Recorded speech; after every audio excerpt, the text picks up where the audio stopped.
Suite à la définition, suite à la vidéo précédente qui concernait donc la manière de compléter la définition de ce qu'était un fluide, et j'en ai pas terminé parce qu'en fait il y a 3 axiomes. Pour l'instant j'en ai vu qu'un seul. Ce que j'ai vu pour l'instant, c'est que le fluide est considéré comme un milieu continu, et j'ai bien défini ce qu'était un milieu continu. Ensuite, par après, dans la vidéo justement juste qui était précédente, ben, ça montrait que le fluide était voilà, était un milieu complètement déformable en fonction, voilà, de force. Voilà, parce que le répondant de la déformation, c'est la force. Qu'est-ce qui permet de déformer? C'est une force. Une force permet de mettre en mouvement un corps, mais pas que. Une force peut aussi créer une déformation. Alors, cette vidéo aussi va mettre en exergue justement les forces qui peuvent créer ces déformations, ou les forces existantes tout simplement dans un système fluide. Dans un système fluide, quelles sont les forces que l'on peut répertorier, parce qu'il est d'une extrême importance de voir les forces qui interagissent au cours, voilà, de l'étude des systèmes fluides statiques au repos, à l'équilibre si vous voulez, ou les systèmes fluides en mouvement, dynamique des fluides ou cinématique du fluide. Donc pour ça, enfin pour la cinématique du fluide, on n'a pas besoin de faire des études de force, mais en tout cas pour la dynamique et en tout cas la statique du fluide, la notion de force est fondamentale. Donc pour ça, je vous ai dit que peut faire la force, mettre en mouvement. Bon, les forces, l'action des forces. Qui dit action peut dire réaction. Hein. Bon, ça je le verrai par après, c'est une des lois de Newton. Voilà, l'action des forces permet d'interagir avec un système. L'interaction d'un système. Un système peut interagir avec le monde extérieur au travers de la matière, échange d'énergie, mais aussi interaction de force. Interaction de force. Donc, l'action des forces permet voilà, à un système d'interagir avec le milieu extérieur, mais en son sein aussi, il peut y avoir des forces. Hein. Voilà. Mais vous allez voir qu'est-ce qui se passe avec les forces au sein d'un système. Voilà. Alors, le comportement d'un fluide, l'action des forces permet donc, vous aurez compris, hein, c'est de mettre en mouvement ou de déformer. De mettre en mouvement un corps et de le déformer, mais il s'avère que le corps est un fluide. De mettre un corps de... je ne sais pas comment je vais dire ça. L'action de force permet tout d'abord, il y a quelque chose qui me gêne, c'est ça qui m'embête. L'action des forces permet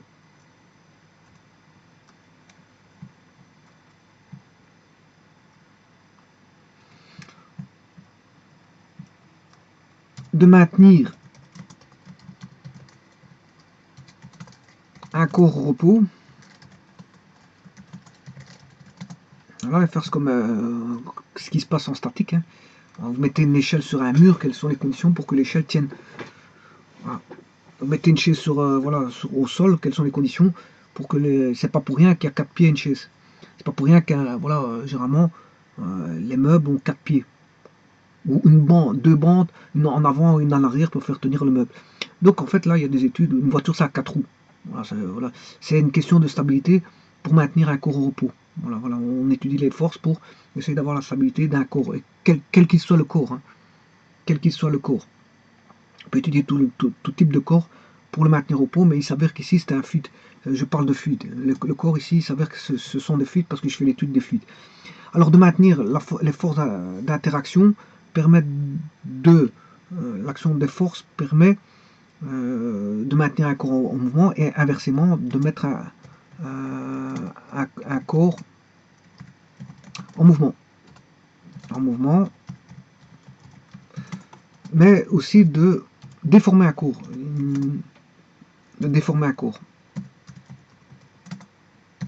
Voilà les actions des forces. Et effectivement, ici, c'est ce qui va se passer sur les solides, c'est ce qui va se passer aussi sur les fluides. Les fluides qui sont considérés comme des corps déformables, complètement déformables.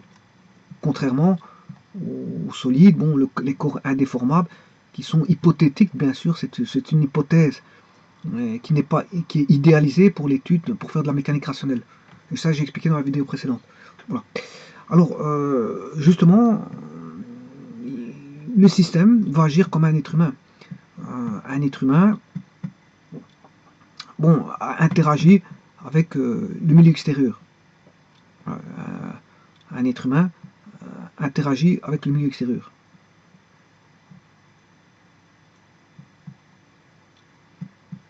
Et avec soi-même. Bon, voilà. Donc, il peut communiquer. Donc, il peut communiquer avec soi-même ou avec l'extérieur. Donc, ça, ce sont les interactions psychologiques au travers du soi,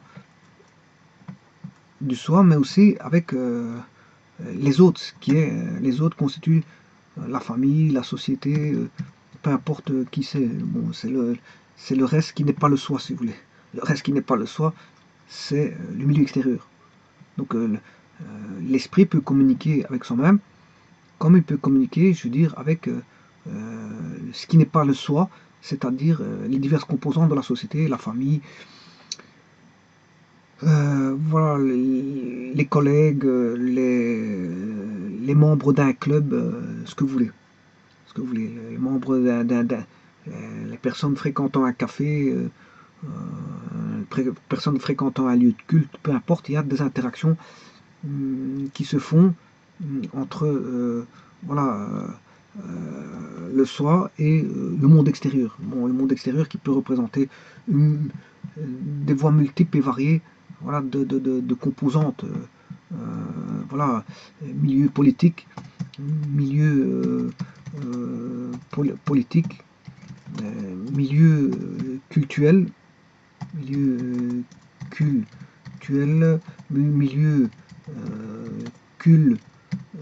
culturel, milieu familial,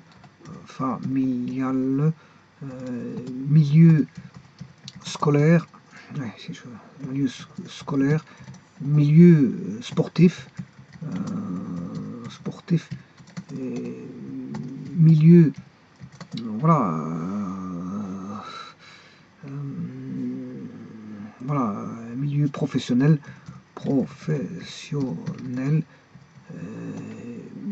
milieu, et vous pouvez entreprendre là tous les milieux possibles imaginables pour lesquels il peut y avoir des interactions. Des interactions bien sûr verbales par écrit, donc des communications. Voilà, une communication avec le monde extérieur. Eh bien, un système quel qu'il soit, peut communiquer avec le monde extérieur de la même manière. Voilà, on a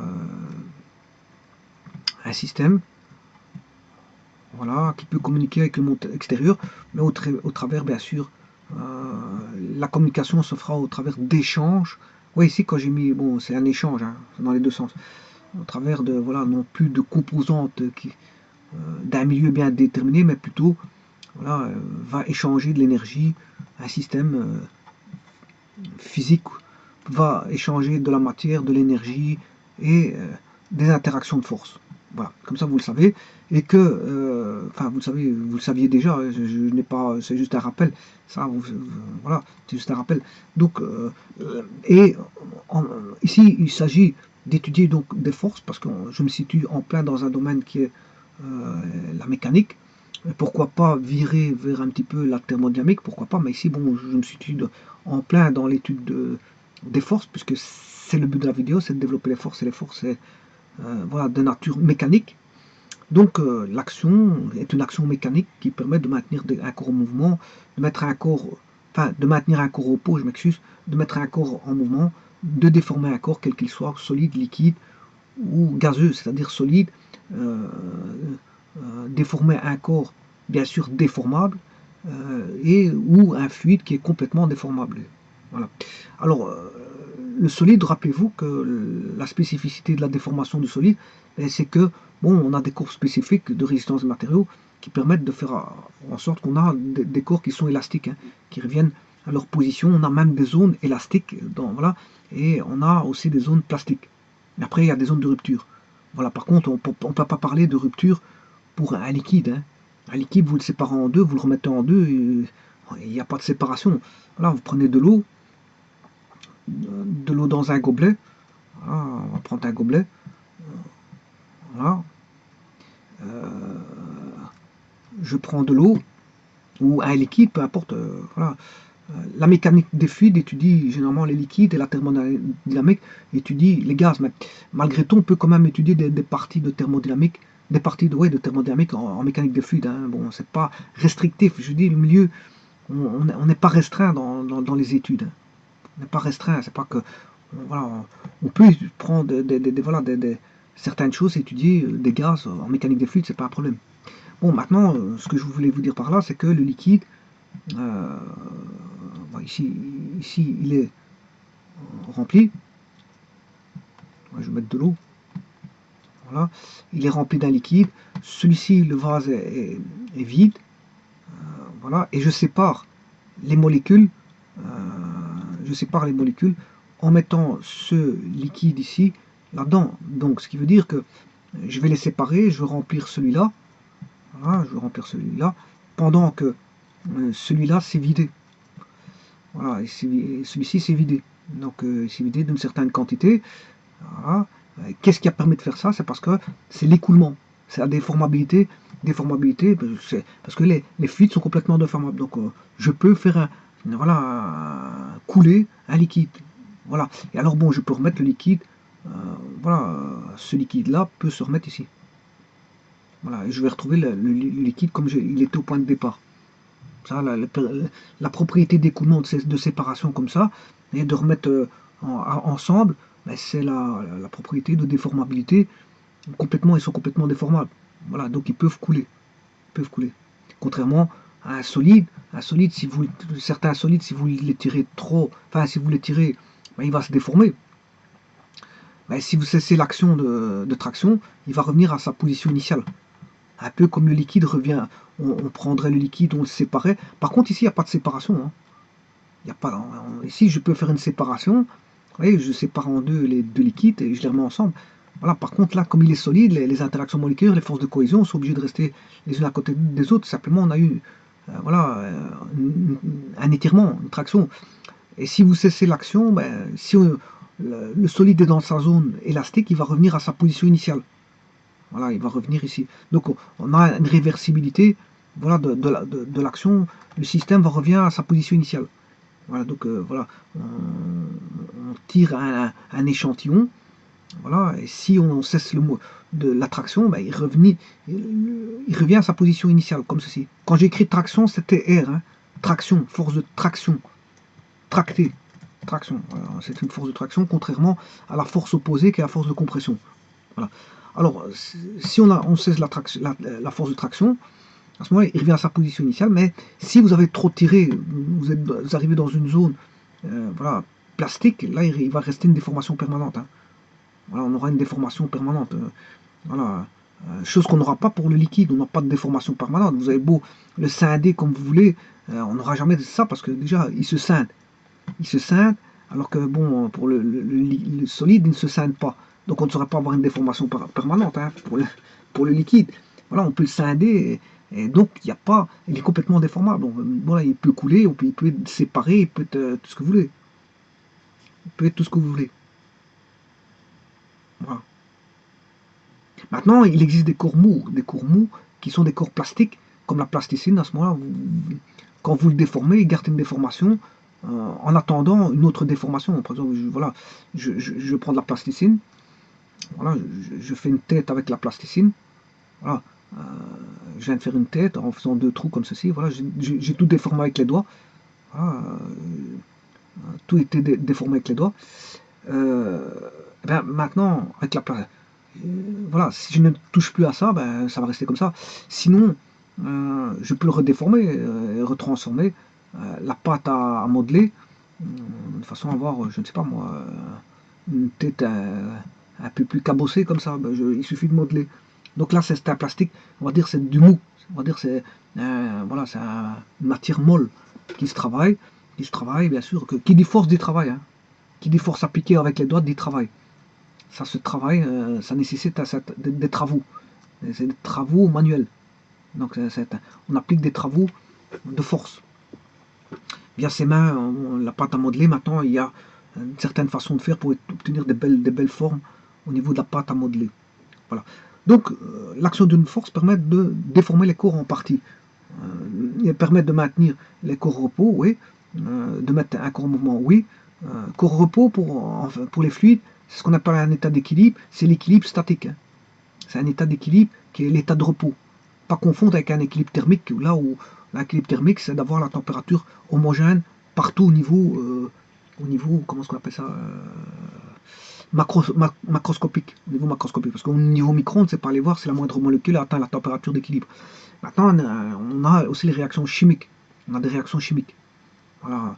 Les réactions chimiques, pour atteindre un certain équilibre, n'a rien à voir avec un état d'équilibre thermique. Ça n'a rien à voir avec un état d'équilibre de fluide à l'équilibre. Parce qu'un fluide à l'équilibre, c'est un état de repos.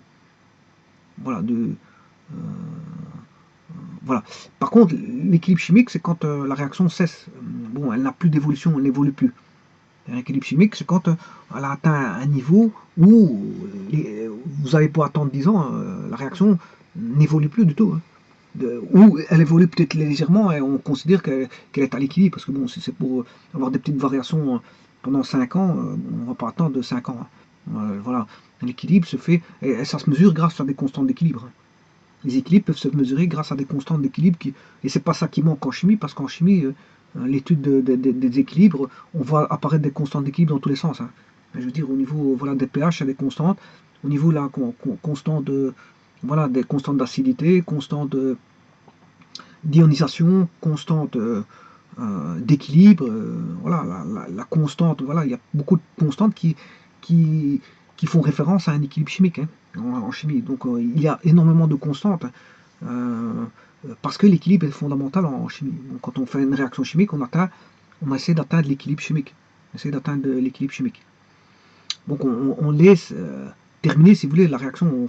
On fait pas une réaction pour la commencer, pour la terminer quand on veut. Hein. C'est pas bon, ça se passe pas comme ça.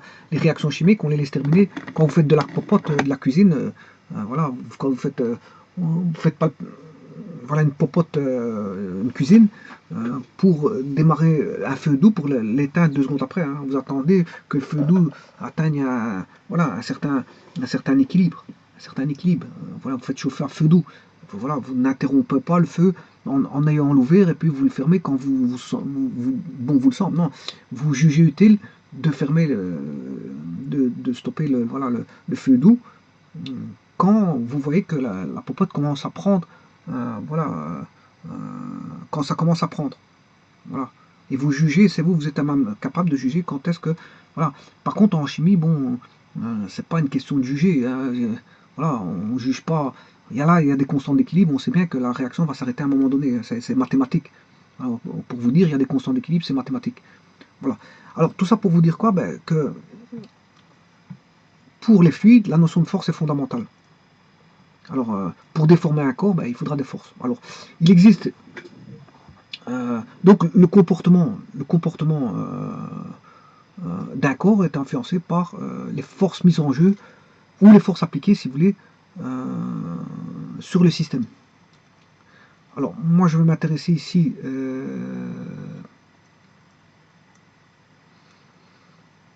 à un système fluide, hein, bien sûr, un système fluide.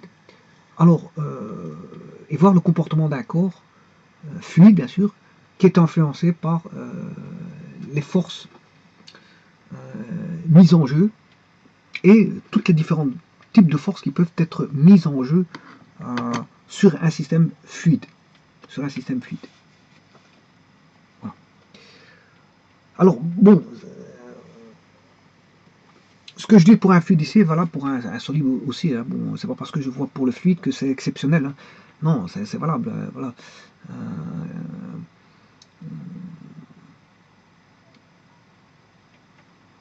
Bon, alors pour ça, je vais répertorier les forces qui peuvent être mises en jeu. On sait bien qu'on a des forces soit de deux types, soit intérieures au système, ou soit extérieures au système. On a des forces intérieures au système, des forces extérieures. Ce qui veut dire que la première des choses, c'est de définir le système. Bien sûr, ici je parle de fluide, hein, je suis en mécanique des fluides, donc c'est définir le système fluide. Alors, je ne vais pas revenir sur comment peut-on représenter un système fluide. Je vous ai dit qu'il y a une multitude de manières de montrer un système fluide au niveau d'une ligne, au niveau d'une surface, au niveau d'un volume, enfin peu importe. Je veux dire, les volumes, c'est pas ça qui manque pour représenter un fluide, hein, définir le système fluide. Voilà. Alors, voilà, je vais vous mettre quelques volumes. Hein, voilà. Voilà un volume quelconque qui représente une portion de fluide. Attention que c'est une portion de fluide. Hein. C'est une portion de fluide. J'ai exagéré dans le volume. Hein. C'est un volume pour moi, ça. Portion de fluide. C'est une portion de fluide. Ah, c'est une portion de fluide. Alors, dans cette portion de fluide, je peux en extraire une surface. Donc, ce qui veut dire que si c'est une portion de fluide, ça veut dire que le fluide, je peux voir ça au niveau micro, hein, c'est une portion de fluide micro. Ça veut dire que, supposons que j'ai un fluide comme ceci, dans une canalisation. Allez, je vais mettre la canalisation. Ça, c'est le fluide au sein de d'une canalisation ici. Une canalisation fixe. Voilà, là, on a la canalisation. Là, ce qui est en rouge, c'est canalisation. Alors, mais cette portion de fluide que je viens de dessiner, là,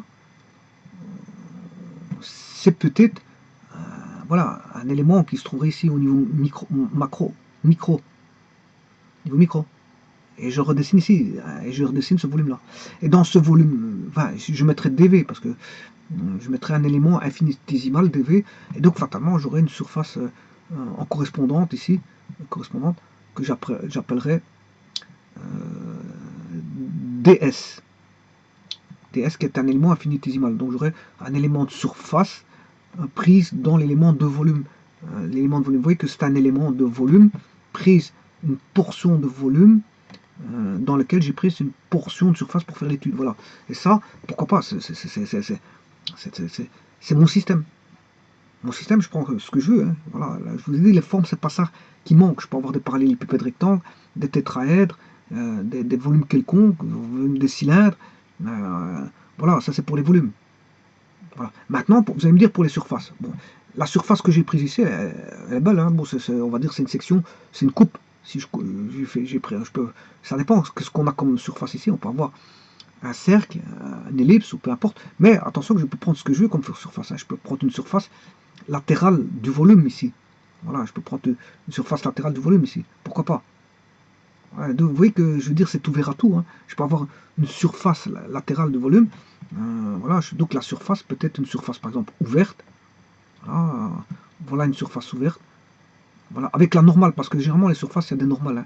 Hein. Si vous faites la géométrie analytique dans le plan, ou dans l'espace, je m'excuse, dans l'espace, une surface, il y a une normale à la surface. Hein. Une surface est définie par rapport à sa normale. Il y a un vecteur normal qu'on sait trouver facilement. Voilà. Donc vous voyez que la surface, bon ici j'ai pris une surface ouverte, ben, j'aurais pu prendre une surface fermée. Voilà, ici je prends une surface fermée. Voilà, je ferme la surface. Là, la surface elle est fermée. C'est une surface ici latérale qui est fermée. Voilà, et en dessous on peut avoir apparaître une partie de la surface. Voilà, la surface apparaît, voilà. Voilà, donc c'est pas un volume, c'est un volume, mais c'est la surface latérale du volume, si vous voulez. C'est une surface fermée. Et donc je peux étudier cette surface fermée comme je peux étudier cette surface. C'est pas ça qui monte. Je peux étudier même sur une ligne. Hein. Je peux étudier sur une ligne, une surface et un volume. Voilà, le système, c'est tout n'importe quoi. C'est vous qui caractérisez le système. Voilà, et donc quand on a défini le système fluide et on peut prendre un système complet ou un système partiel. Si on, voilà, par exemple, si on veut étudier un système macroscopique, bon, on va prendre un système complet. Si je veux étudier un système microscopique, je prends voilà, un élément d'un volume, par exemple, un fluide d'un système. Je prends un système et je prends un sous-système. Et ce sous-système sera un point de vue microscopique. Donc, je peux avoir une étude qui est macroscopique. À ce moment-là, je peux prendre tout le système macroscopique. À ce moment-là, je prends tout le système ou une partie du système, pourquoi pas, un sous-système. Par contre, au niveau microscopique, c'est d'office microscopique. Là, à ce moment-là, il faut prendre des éléments du système, voilà, qui est grand, macro. Il faut prendre des éléments micro du système macro. Donc ça veut dire qu'on va jouer avec les différentiels, enfin jouer, non, mais manipuler les différentiels, les accroissements et les différentiels. Les accroissements, on va manipuler les accroissements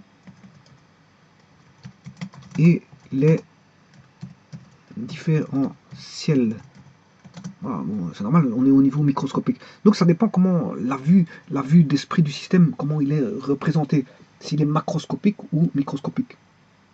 Bon, s'il est microscopique, bon, je vous dis tout de suite, on parlera de force, hein, d'éléments. Hein, voilà, on parlera de force directement, de forces appliquées au volume, à la surface ou à une ligne. Bon, si on est au niveau microscopique, ben là, on parlera d'éléments de force, puisque en fait, on est au niveau des accroissements, donc on parlera d'éléments de force, par des dés, éléments de force. Voilà, pas confondre une force d'un élément de force. Généralement, on fait une étude micro et puis on l'adapte au niveau macro. On l'adapte au niveau macro en faisant des calculs d'intégrale, hein, en faisant des sommes d'éléments micro. En somme des éléments micro, mais on obtient un élément macro. Un élément macro, par exemple, voilà, voilà une intégrale double pour avoir la pression, par exemple. Voilà, pour avoir la pression, on va calculer ça, je verrai, je vais vous montrer comment on fait à partir d'éléments micro pour avoir une pression complète. Voilà. Alors, ceci étant dit,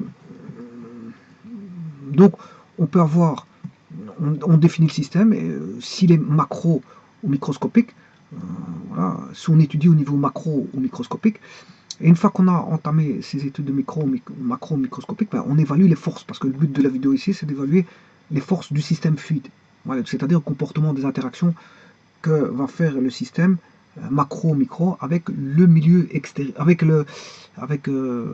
soi-même, avec les interactions internes et les interactions externes. On aura des interactions internes. Voilà. Et là, il faut que je le mette correctement, parce que ici, il faut que je développe, parce que le but de la vidéo, c'est de développer ceci. Donc je vais le mettre dans une couleur qui est plus ou moins... Alors, tout d'abord, ceci, je vais le reculer.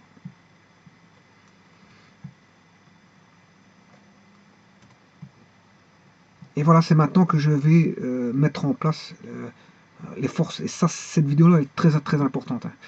Voilà, parce que ça va commencer à... un fluide est complètement déformable à partir de force. Donc il faut parler des forces. Alors, pour parler de force, ben, il faut parler d'abord de système, définir le système fluide, parce qu'ici il s'agit de fluide. Bon, faire l'étude soit au niveau macro ou micro, généralement on le fait au niveau micro et puis on l'adapte au niveau macro, parce que le point de vue micro est un passage intermédiaire pour expliquer le macro. Le macroscopique est expliqué à partir de ce qui se passe au niveau micro, mais après, quand la loi est établie, elle est établie au niveau macro, non pas au niveau micro. Le niveau microscopique, c'est tout simplement une aide. Hein. Une aide pour voir ce qui se passe au fin fond. Quand on a le fin fond, l'adapter voilà, sur tout le système ou sur une partie du système qui est un sous-système, on l'applique au sous-système et là on a des variables macro telles que, bon, les variables macro vous les connaissez, hein, pas besoin de vous le dire, on a une température en degrés Celsius, ça peut être une grandeur micro, une température en Kelvin d'une grandeur macro, la pression est une grandeur macro, la force est une grandeur macro, le volume est une grandeur macro. Voilà, tout ce qui est observable, je veux dire à vue d'œil, est une grandeur macro. Voilà, et ainsi de suite. Voilà. Donc, essaie de ramener ça à des variables macro, quand on étudie le micro. Voilà. Alors, ce que je disais maintenant, c'est répertorier les types de forces. Ben, on aura les forces, quand un système interagit, elle interagit soit avec des forces internes ou des forces externes. Rien d'autre. Il y a que deux possibilités, hein. Soit c'est interne, soit c'est externe. Hein. Et si c'est pas un des deux, ben, c'est qu'il n'y a pas de force. Donc ça veut dire que c'est comme avec l'individu que je vous ai montré tout à l'heure, il peut voilà, avoir une interaction avec soi-même. S'il n'a pas d'interaction avec sa pensée, donc avec soi-même, c'est qu'il a une interaction avec le milieu extérieur. Et s'il n'a pas une interaction avec le milieu extérieur, c'est qu'il a une interaction avec soi-même. Voilà.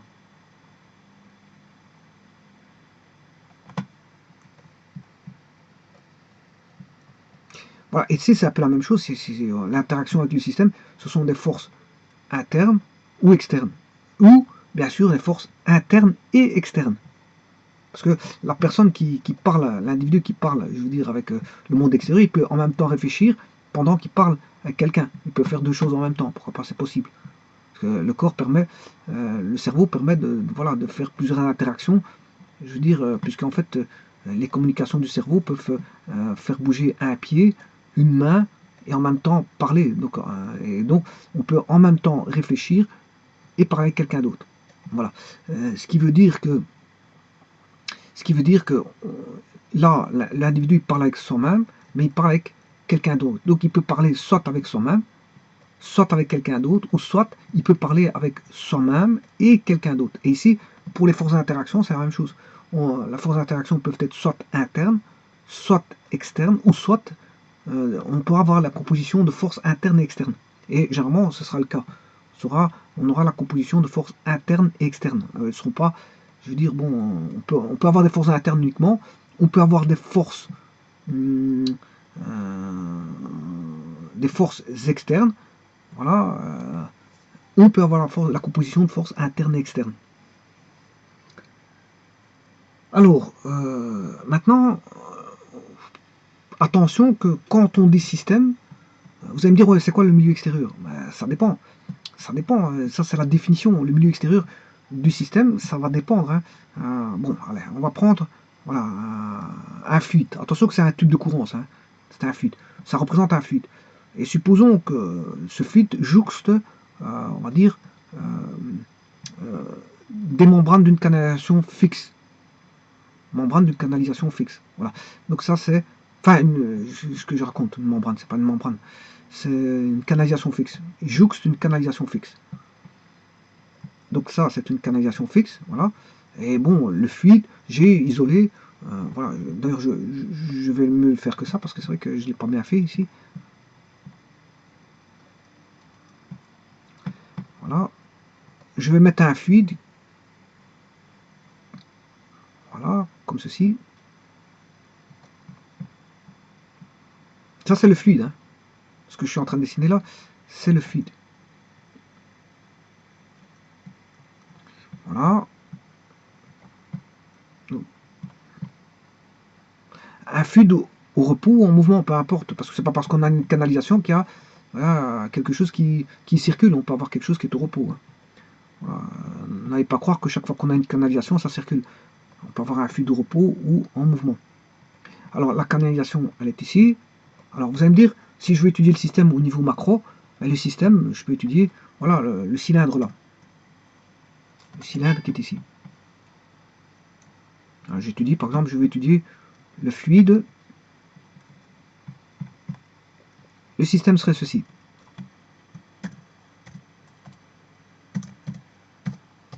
Voilà, le système est là. Alors vous allez me dire, ouais, mais la canalisation, c'est quoi? Ben, c'est le milieu extérieur. La canalisation ici va constituer le milieu extérieur, la canalisation fixe ici. va constituer le milieu extérieur. Maintenant, c'est pas forcément une canalisation, hein. Bon, ça peut être beaucoup de choses. Ça peut être, je sais pas moi,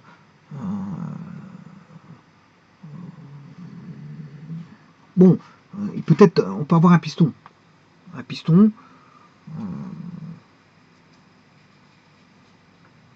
voilà, on peut avoir... allez, si je prends par exemple... bon, je vais faire ceci.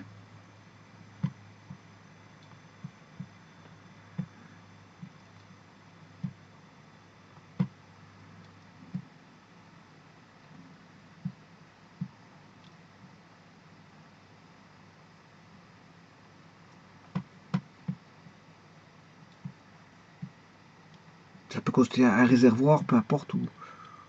Voilà. Mais il s'avère qu'ici, je vais en faire un piston.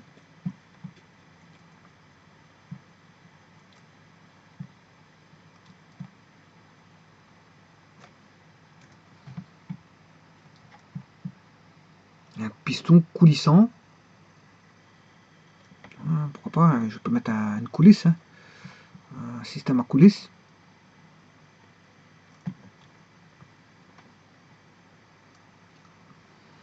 Voilà. Et je vais mettre mon système qui est ici. C'est le fluide.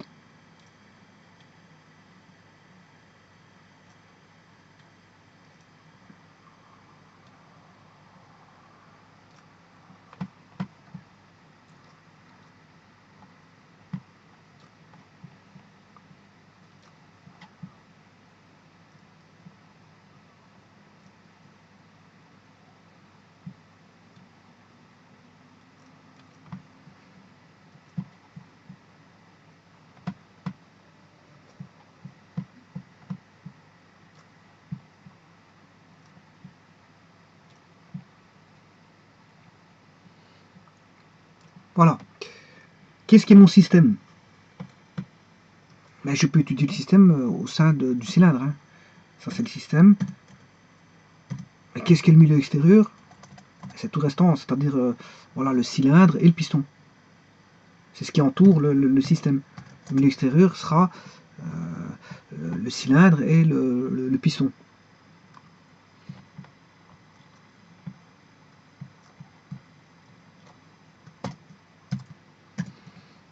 Bon, et je peux avoir d'autres exemples, hein. Bon, si j'ai pris le cylindre et le piston qui sont mis à l'extérieur, je peux prendre... j'ai pris une canalisation fixe, j'ai pris un cylindre et une piston, qui est peut-être le cylindre et une piston d'une machine, hein, peu importe, on s'en fout. Qu'est-ce que c'est? Ça peut être aussi les aubages d'une turbine ou autre. Voilà, donc le système, il est macro, ici, il est défini dans un pourtour matériel. Le milieu extérieur, ici, il est matériel. C'est-à-dire, c'est une canalisation, les aubages d'une turbine, ça peut être voilà, un cylindre, un piston, mais sachez que on n'a pas toujours tout ça. On n'a pas toujours tout ça. Voilà, je peux avoir un système qui est je peux avoir un système qui n'a pas de dont le milieu extérieur n'est pas matériel, mais qui est voilà le système extérieur. Je peux isoler d'un système une portion de système, comme je l'ai montré tout à l'heure. Donc ici, qui est le milieu extérieur? Ben, si je prends, voilà, je prends une surface comme ceci, enfin une surface du cylindre, voilà, j'en prends un autre comme ceci, voilà, et je désire étudier ce qui va se passer, bon, ici. Voilà. Donc je vais extraire ce qui est ici là. Donc je vais extraire ceci. Ça, j'aurai ceci et le système. Il faut que je prenne correctement. Voilà mon système. Mon système, ce sera ça. Et donc le milieu extérieur, ben, c'est tout le restant hein, qui n'est pas système. Voilà, si je veux étudier ça, j'extrais ceci, j'en extrais un sous-système du système, et vous voyez qu'il n'y a pas de, voilà, de milieu matériel. Hein. Voilà, le seul milieu matériel, ben, c'est l'autre partie du système, c'est la découpe du. J'ai extrait du système un sous-système. Donc le milieu matériel, c'est pas que j'ai des aubages ou des pistons tout autour, non, c'est déjà un sous-système du système de départ. C'est un sous-système du système de départ. Donc voilà, ça c'est le sous-système, je pourrais l'appeler sous-système, et je vais en faire l'étude du sous-système. Donc qui sera le milieu extérieur? Ben, c'est le restant du système. Ça c'est le sous-système. Et qui sera le système? Le restant. C'est le restant. Voilà. Voilà. Et donc il provenait de là, et le système serait le restant. Donc on peut faire des extractions. Hein. Bon, un sous-système, je peux faire des extractions d'un système pour voilà, créer des sous-systèmes. C'est comme en calorimétrie, hein. On pouvait avoir des sous-systèmes qui se mélangeaient. Quand on avait un échange thermique, j'avais deux sous-systèmes, je les mélangeais entre eux pour faire un système complet. Voilà, le mélange est un système provenant de deux sous-systèmes. Donc les systèmes, on peut les décomposer comme on peut les recombiner. Et voilà, là, bon, ça dépend de ce qu'on étudie. Hein. Vous voulez, voilà, dans les transformations, voilà, on peut faire un échange thermique. À ce moment-là, bon, l'échange thermique va thermique va se ramener voilà, à un système complet. Alors que là, j'ai dissocié. Soit on peut dissocier un système pour parler de sous-système, ou soit je peux partir de sous-système pour recombiner un système. Il n'y a pas de problème là-dessus. Alors, ceci étant dit, on peut avoir des forces donc internes et externes qui peuvent apparaître. Alors, les forces internes, c'est dû, ce sont des forces dues du système sur une partie du système, d'une partie du système sur une partie du système. Comme ici le système c'est un fluide, ben, ce sont des forces dues à une partie du fluide sur l'autre. J'entends par là les forces de cohésion. Donc les forces de cohésion, bon, je vais prendre un système, voilà, voilà c'est un cylindre, constitue, je dirais, un système fluide, c'est un fluide, il n'y a pas de milieu, je m'en fous du milieu extérieur, hein. Je m'en fous de s'il y a une canalisation fixe ou un piston, peu importe dans le pourtour. Ici, j'ai isolé voilà, un système. Un système fluide, c'est un fluide. Voilà. Alors à ce moment-là, si vous voulez regarder ça, là-dedans, il y a des forces internes. Voilà. Parce qu'il y a des forces de cohésion, je veux dire, entre toutes les particules. Voilà, entre toutes les particules, il y a des forces de cohésion. Voilà. Il y a des interactions multiples. Hein. Alors, ces interactions, elles sont partout dans le volume. Alors, pour éviter d'étudier tout le volume, ben on va se dire qu'on va prendre une surface. Hein. On va prendre une section, et là, on va commencer à établir voilà, des éléments dF. Voilà, des éléments de force. Des éléments de force, de fluide. Voilà. Alors, à ce moment-là,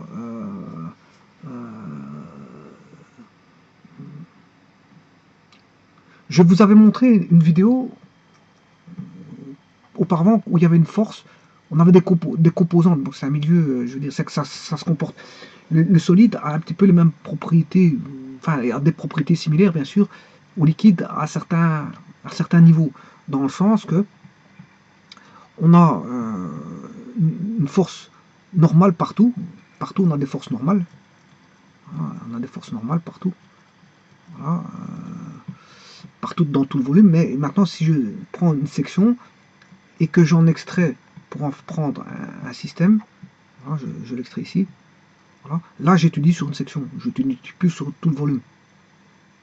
Voilà, j'étudie plus sur tout le volume, j'étudie sur une section comme ceci. Voilà. Alors là, l'interaction va non plus être liée n'importe où, mais au niveau de la surface. Alors, on ne va pas tout étudier, on isole, hein, parce que bon, on ne va pas commencer à tout faire. Bon, pour faire tout, je vous ai dit, on part d'éléments infinitésimaux, et puis si vous voulez faire des intégrations, il n'y a pas de problème, vous prenez tout ce que vous voulez. Hein. Voilà, vous pouvez calculer sur une surface, et puis sur une surface, on a un volume.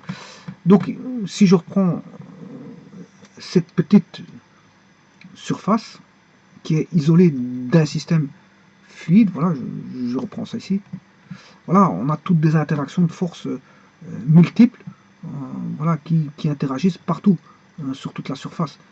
Voilà, comme ceci, on a toutes des interactions partout, et ça, ce sont voilà, des éléments de force dF. Il y a toute une multitude d'éléments de force dF. Alors, vous voyez qu'ici, ils sont normales. Ce seront voilà, des éléments de force normale. Voilà. Alors, tous ces éléments de force normale sur une facette, bon, va représenter une force normale. Voilà. Tous les dF vont représenter une force normale. Alors, rappelez-vous que je vous avais dit qu'il y avait des forces tangentielles aussi. Hein. Voilà. Quand il y a les forces qui vont s'appliquer, on aura une direction de force qui sera voilà, une composition de force normale et de force tangentielle. Mais je dirais même plus que ça. Parce que la force a une direction quelconque. Le problème, il est là. C'est pas qu'il va être dans un plan bien défini, on a une direction quelconque. Ce qui veut dire qu'en plus de ça, on a au niveau de tangente, voilà, on aura des. Voilà, attention qu'ici je mets des forces tangentielles, là, parce que je suis plus au niveau des élémentaires, parce que j'ai rassemblé les élémentaires en une force complète, une résultante Fn qui représente toutes les forces normales. Alors ici, là, je mets toutes les forces tangentielles dans cette direction-là. Tangentielle que je vais appeler radiale. Radial dans le sens, ça suit le rayon. Radial. Voilà, ça suit un rayon. Je vais mettre radial, voilà, comme ça vous comprenez. Puisqu'il existe aussi l'orthoradial, qui est orthogonal à la radiale. C'est des forces tangentielles orthoradiales. Orthogonale à la radiale, c'est ça que ça veut dire. Que, bon, il y en a une que je choisis radiale, et l'autre elle est perpendiculaire à la radiale. Et là, ce sont aussi des forces tangentielles. Voilà. Et qu'est-ce qui fait qu'on a ça? Qu'on a des forces tangentielles orthoradiales et radiales? C'est parce qu'en fait, on a des forces tout simplement existantes au sein du fluide, voilà, au sein, qui sont centrées au centre de gravité, qui représentent tous les effets de chacune voilà, des petites tensions qu'il y a sur le fluide, qui est représentée par une force globale. Et cette force globale se décompose justement en une force normale et deux forces tangentielles. Voilà, parce qu'elle a une direction quelconque. Et remarquez que ceci, Fn et les deux FTR et FT orthoradial font un triangle trirectangle. Ils forment un triangle trirectangle direct. Voilà, donc en fait, à ce moment-là, on peut faire l'étude de ce qu'on veut au niveau vectoriel. Donc on aura des équations vectorielles au niveau, comment on appelle ça, la mécanique des fluides. Voilà. Donc on aura des décompositions vectorielles tridimensionnelles, si on fait si on étudie dans l'espace. Parce que si vous étudiez dans le plan, à ce moment-là, c'est normal qu'on n'aura pas voilà, si on étudie un système dans le plan, on n'aura pas ça. Et si vous étudiez dans une ligne, on n'aura pas ça. Mais si vous étudiez, comme je viens de le faire ici, un fluide, un volume, voilà, les forces internes au sein d'un volume, ben, vous aurez voilà, vous aurez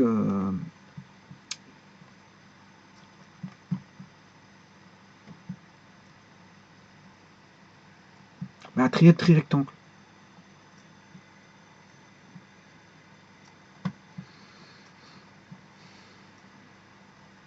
Donc c'est parce qu'en fait on a une force qui est quelconque, hein, la force existante au sein de la surface, elle est quelconque, elle n'a pas une direction définie, en général.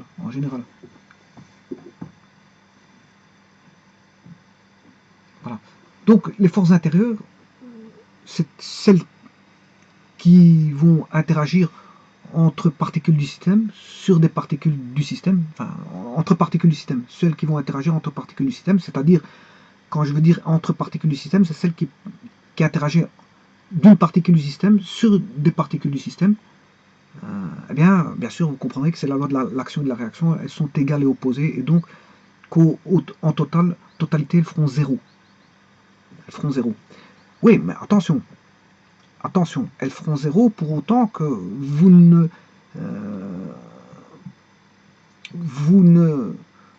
rompez pas un équilibre. Alors comment on rompt pas un équilibre? Je vais vous dire tout de suite. Imaginez-vous que vous avez des forces intérieures ici, on a un système. Ça c'est un système. Imaginez-vous, vous avez des forces intérieures. Bon, elles s'annulent, comme je viens de vous dire, d'après la loi de l'action et de la réaction. Mais il suffit que je retire la portion du système à gauche, j'isole la portion du système à droite, donc je maintiendrai la droite. Non, justement pas comme ci, pas comme ça. J'isolerai, j'enlève la partie gauche, là à ce moment-là, le système n'est plus en équilibre. Le système n'est plus en équilibre, donc à ce moment-là, bon, là il faudrait étudier, dire comment ça se passe. Alors, si je fais ceci, je romps l'équilibre ici, voilà. Là vous comprendrez que on a rompu l'équilibre, hein, au niveau de, en tout cas, du moins au niveau de la surface ici. Au niveau de la surface ici, on a rompu un équilibre. C'est vrai que les forces internes ici seront nulles, mais au niveau de la surface ici, bon, c'est sujet à discussion. Il y aura des interactions de force. Voilà. On aura des interactions de force. Puisqu'on a rompu un équilibre, on a fait une découpe du système. Donc au niveau de la surface là, je veux dire, on aura une rupture d'équilibre. Donc on ne peut pas dire qu'à niveau de la surface, on aura un équilibre qui va de force. C'est-à-dire qu'on n'aura pas la loi de l'action égale la réaction, puisqu'en fait on a rompu un équilibre. Voilà. Bon, ça c'est pour les forces internes. Donc les forces internes, ce sont les forces, les forces intérieures, forces intermoléculaires. C'est les forces entre les particules qui constituent le fluide, et c'est les forces de cohésion. Les forces de cohésion. Voilà. Voilà. Pour ce qui concerne des forces externes, on peut les distinguer. Donc là, ce sont les forces intérieures, notamment les forces de cohésion. Forces de cohésion. Alors, pour les forces externes, on identifie deux types de forces externes. Les forces de contact, forces de contact, et ceux qui ne sont pas de contact. Ceux qui ne sont pas de contact, c'est ce qu'on appelle les forces à distance. Alors, force à distance, il y en a toute une panoplie, je vais en répertorier l'une ou l'autre. Bon, les forces à distance, c'est par exemple les forces de gravitation. La force le poids qui est égal à m fois g. Voilà. Là, c'est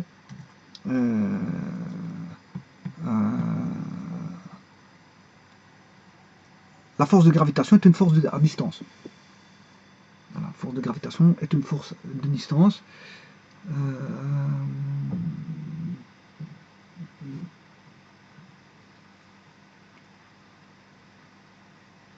Alors, une autre force à distance, c'est les forces électromagnétiques. Voilà, les forces électromagnétiques. Donc là, les forces extérieures à distance, elles agissent sur le fluide sans support matériel. Hein. Sans support matériel. Il n'y a pas un support matériel qui fait l'interface entre la force et le fluide. Vous comprenez que bon, les forces... qu'est-ce qui fait l'interface entre un fluide et voilà, une force de gravitation terrestre, mais il n'y en a aucun. Bon, c'est vrai qu'il y a la gravitation, on va dire. C'est la gravitation qui est entre les forces gravitationnelles, oui, d'accord, c'est ça qui fait l'interface, mais à part ça, on n'a pas les forces gravitationnelles, on ne les voit pas. Voilà, on ne peut pas les toucher avec sa main, voilà, ce n'est pas palpable. Donc on ne peut pas dire que c'est des forces de contact. Ce sont des forces à distance, parce que voilà, ce sont des forces à distance, c'est la gravitation terrestre, c'est la Terre le centre de la Terre qui attire, si vous voulez, le fluide. Donc fatalement, là on a une force à distance, donc pas de force de contact. Bien que c'est vrai que la gravitation, force de gravitationnelle, c'est vrai que c'est quelque chose, je veux dire, voilà, impalpable, mais malgré tout, qui est considéré comme force de distance et non pas comme force de contact. Alors maintenant, il y a d'autres forces à distance, mais je prendrai par exemple le cas des forces électromagnétiques. Alors les forces électromagnétiques, ont leur... voilà, par exemple, la force peut être décrite par une composante électromagnétique. Hein. Par exemple, je vais prendre θ0 fois E, θ0 fois E, plus mu0 fois JH. Alors vous allez me dire que c'est quoi tout ça? Ben, il faut faire de l'électromagnétisme pour comprendre ça. Voilà, et d'abord de l'électrostatique pour savoir ce que c'est que θE, et l'électromagnétisme pour savoir ce que c'est que JH. Et de l'électrostatique pour savoir ce que c'est θ0, et l'électromagnétisme pour savoir ce que c'est que mu0. Alors, le θ0, ça, pour vous dire tout simplement, ça désigne la densité de charge électrique en coulomb par mètre cube. Alors, mu0, vous avez remarqué ce que c'était, ben, c'est la perméabilité magnétique en kg/mètre par coulomb carré. E, c'est le champ électrique en volts par mètre. H étant le champ magnétique en ampères par mètre. J, la densité de courant en ampères par mètre carré, due à la conduction et au mouvement des charges électriques dans le champ H. Dans le champ H. Voilà. Donc, je vous ai montré deux configurations de forces à distance qui sont des forces externes. Voilà. Qui peuvent interagir sur un milieu fluide. Bon. Mais généralement, dans un milieu, voilà, mais généralement ce qui va interagir, c'est sur la grande force à distance qui va interagir, c'est le poids. C'est le poids. Bon, c'est celle-là qu'on va connaître dans les fluides. Donc celle-ci, je veux dire, apparaît moins. Ben, si on veut faire des études, voilà, de champs électrostatiques ou électromagnétiques ou magnétique tout court, parce que magnétique c'est qu'une partie voilà, vous avez vu qu'elle est constituée d'une composante électrique et d'une composante magnétique. Maintenant, s'il y a les deux effets qui interagissent, c'est un effet électromagnétique. Si un des deux effets qui interagissent, par exemple, si j'ai mu0 et GH qui interagissent, c'est qu'uniquement la partie magnétique qui va interagir. Si j'ai θ0E qui interagit, c'est uniquement la partie électrique qui va interagir. Et si j'ai θ0E plus mu0 GH, ben, c'est une composante électromagnétique qui va interagir. Bon, mais là, voilà, θ0E qui est une loi de Coulomb. Hein, voilà. On a une composition d'une loi de Coulomb avec une loi électromagnétique et ça donne deux forces. Voilà, une force électrique et une force magnétique combinées entre les deux donne une force électromagnétique. Mais ça, on aura ça si on devait étudier, je veux dire, voilà, l'interférence de champs électromagnétiques bon, sur un fluide. Bon, mais ici, c'est pas le cas. Bon, les forces à distance que je prends ici, pour l'étude des fluides, ben, c'est uniquement bon, l'attraction de la Terre sur le fluide, c'est-à-dire le poids du système fluide. Le poids du système fluide, puisque le système, c'est l'utilisateur du système qui le définit. Un utilisateur du système définit ce qu'est le système. Bon. Alors, donc ça fait partie des forces extérieures, hein, les forces à distance, sont ce qu'on appelle les forces extérieures à distance. Elles sont généralement proportionnelles à la masse, comme P est égal à mg, hein, proportionnel à la masse. Bien sûr, proportionnel au courant électrique présent dans le système considéré.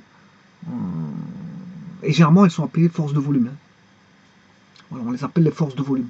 Bon, les forces extérieures à distance sont appelées les forces de volume. Bon, maintenant,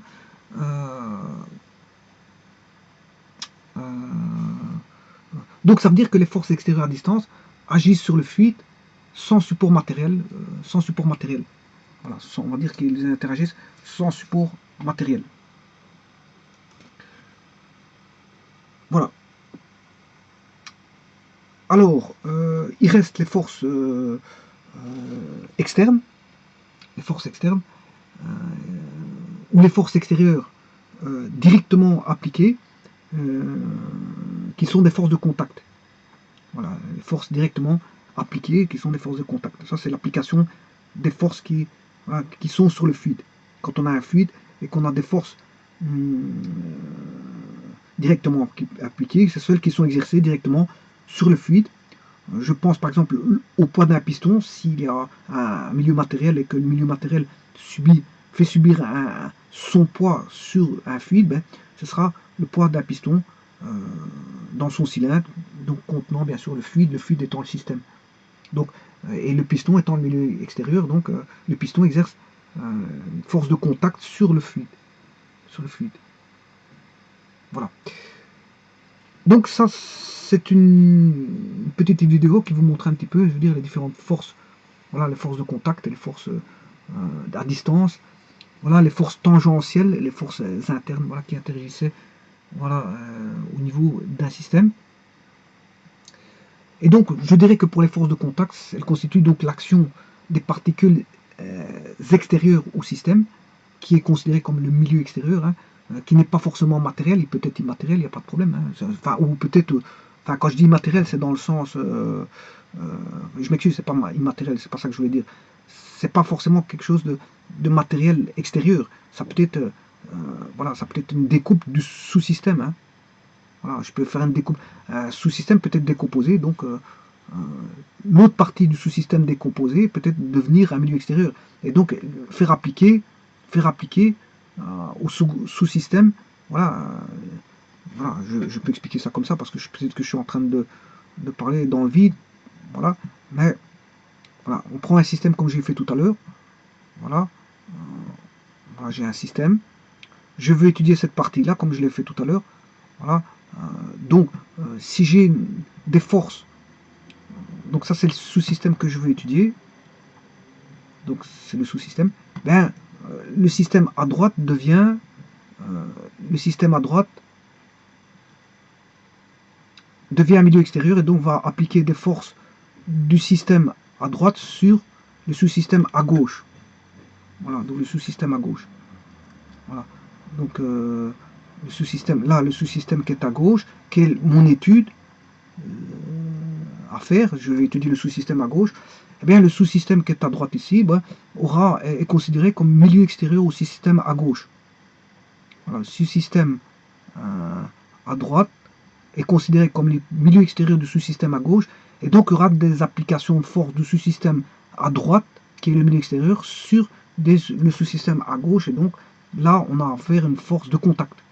Donc vous voyez qu'on n'a pas quelque chose de matériel. Là. Le système à gauche n'est pas un obage d'une machine, ou je veux dire un piston ou quelque chose, ça n'est pas forcément quelque chose voilà, de matériel extérieur, ça peut être un sous-système décomposé. Hein.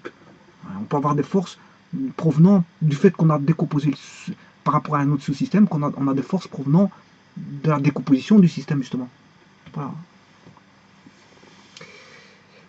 Voilà, donc je disais que les forces de contact constituent donc l'action des particules extérieures au système sur des particules intérieures au système.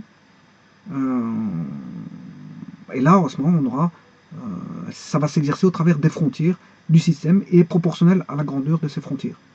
Donc elle sera proportionnelle à la grandeur de ces frontières. Donc il faudra tenir compte voilà, de la grandeur des frontières. Alors que bon, les forces à distance sont proportionnelles ici à la masse. Si je prends le poids, il est proportionnel à la masse.